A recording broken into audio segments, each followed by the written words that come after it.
Hello and welcome to WindyCityWebcast.tv. I'm Natalie Shaver with the latest in headlines. A Chicago man is being held without bond after being charged with human trafficking for a second time.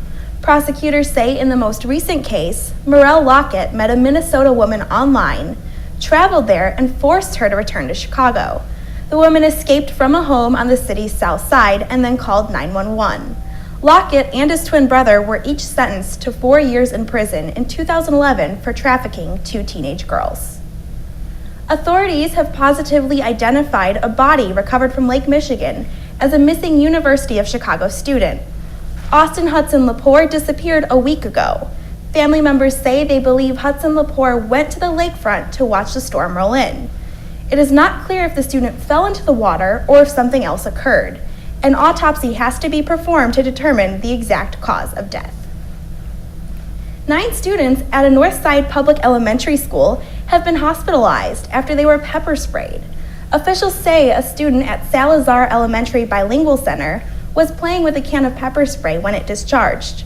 All 9 of the students were taken to area hospitals in good to fair condition. Jodi Arias is back in court. Lawyers are discussing plans for a new trial to decide the convicted murderer's punishment.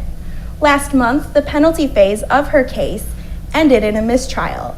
Arias was found guilty of first-degree murder on May 8th in the stabbing and shooting death of her boyfriend, Travis Alexander. About 2 weeks later, the same jury failed to reach a unanimous decision on whether to sentence Arias to life in prison or death.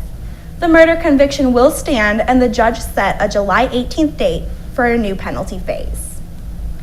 Police are looking for a trio of thrill seekers who broke onto the roof of the Trump Tower and jumped off using parachutes.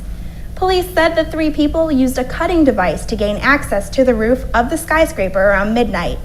Once they got onto the roof, they jumped off wearing parachutes and safely floated to the ground. Police have not made any arrests, but if the 3 are caught, they will likely face trespassing charges. That's all for today's top stories. Thanks for joining us. Be sure to follow us on Twitter and like us on Facebook. I'm Natalie Shaver for WindyCityWebcast.tv.